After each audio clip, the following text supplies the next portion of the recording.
Baik. Kemudian kita tak nak tuan-tuan kita ni di hari kiamat kita jadi susah. Banyak orang yang jadi susah dengan amalan jahat, dan banyak juga orang yang jadi susah dengan amalan baik yang dia buat.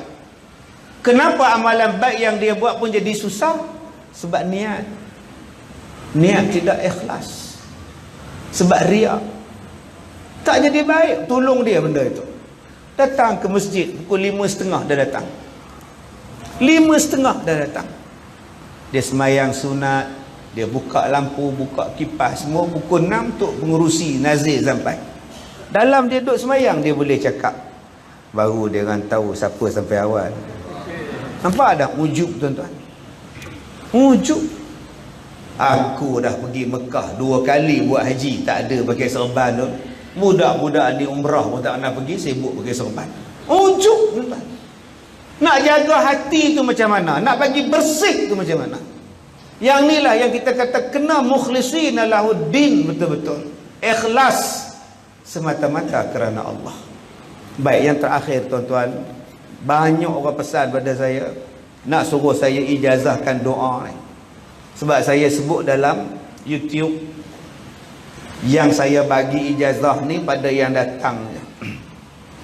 Yang datang direct dengar ceramah saya. Ramai pula yang telefon ke pejabat. Kami yang tak dengar langsung ni macam mana Ustaz? Kami yang dengar melalui AFB ni macam mana Ustaz? Okey, tuan-tuan, di sini saya nak ijazahkan pada tuan-tuan satu doa.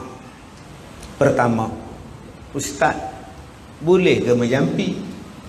Jampi ni tuan-tuan, nama dia Ruqyah. Ruqyah tu nama dia jampi. Kalau nama orang Ruqayyah, lain. Jangan tuan-tuan buah nama anak pula Siti Ruqyah. Tiap-tiap hari menjampi Siti tu. Okey, Ruqyah maknanya jampi. Baik, Nabi sebut ada 2 jenis jampi yang paling afdal. Apa dia? Menjampi binatang, menjampi sengatan binatang. Dan yang kedua, menjampi daripada penyakit ain. Pertama, jampi kerana sengat binatang, dan yang kedua, jampi kerana penyakit ain.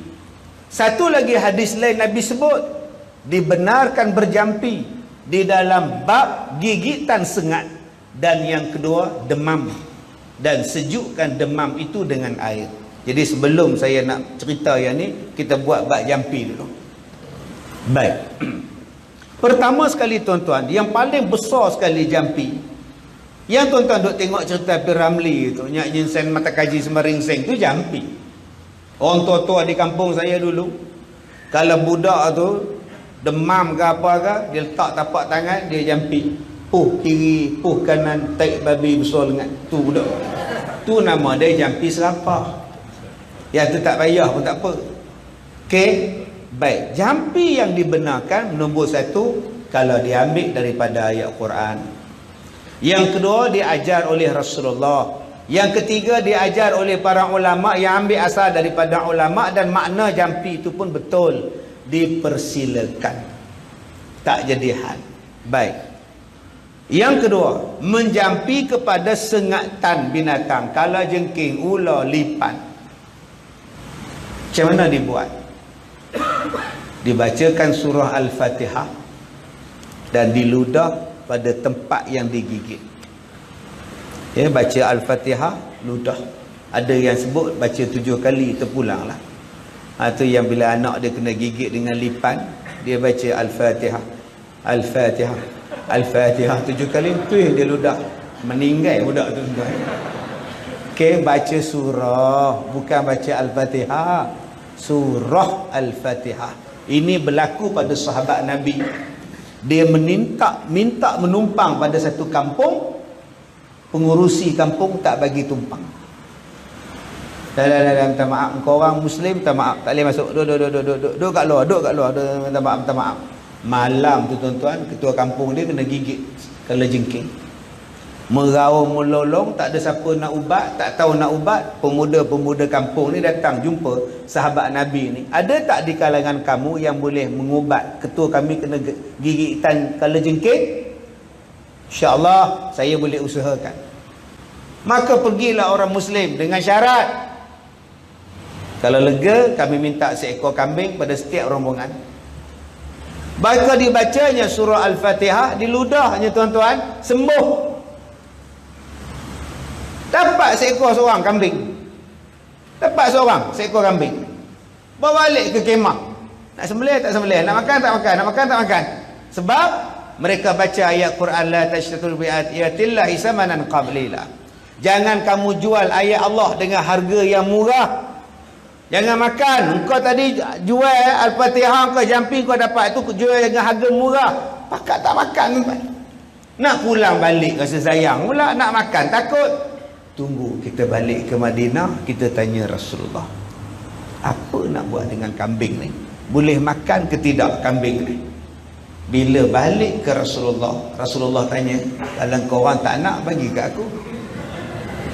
Ni maknanya harus ambil upah dengan sebab mengajar Al-Quran.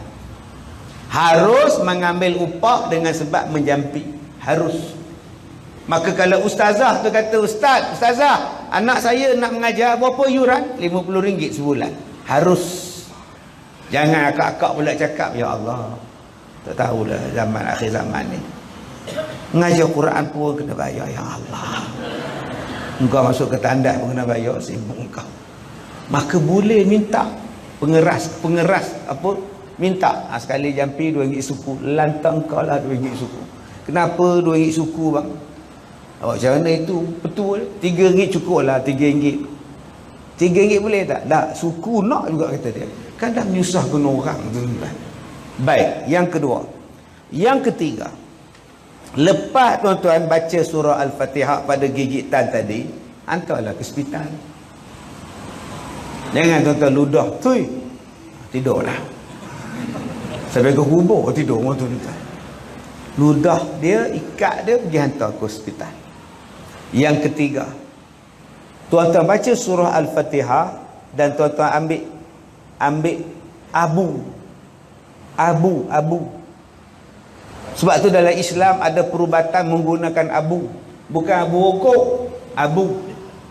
Ada tika mengkuang, ada bakar tika mengkuang tu. Abu dia diletakkan di tempat gigitan.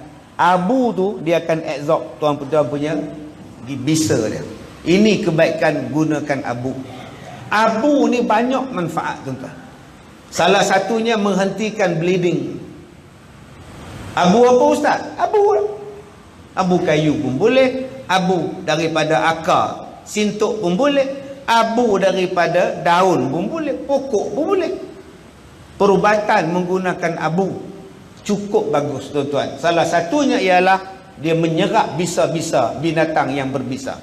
Kalau abu tu warna kelabu, bila bisa dia tarik keluar, dia akan bertukar jadi warna hitam. Maknanya bisanya telah ditarik keluar.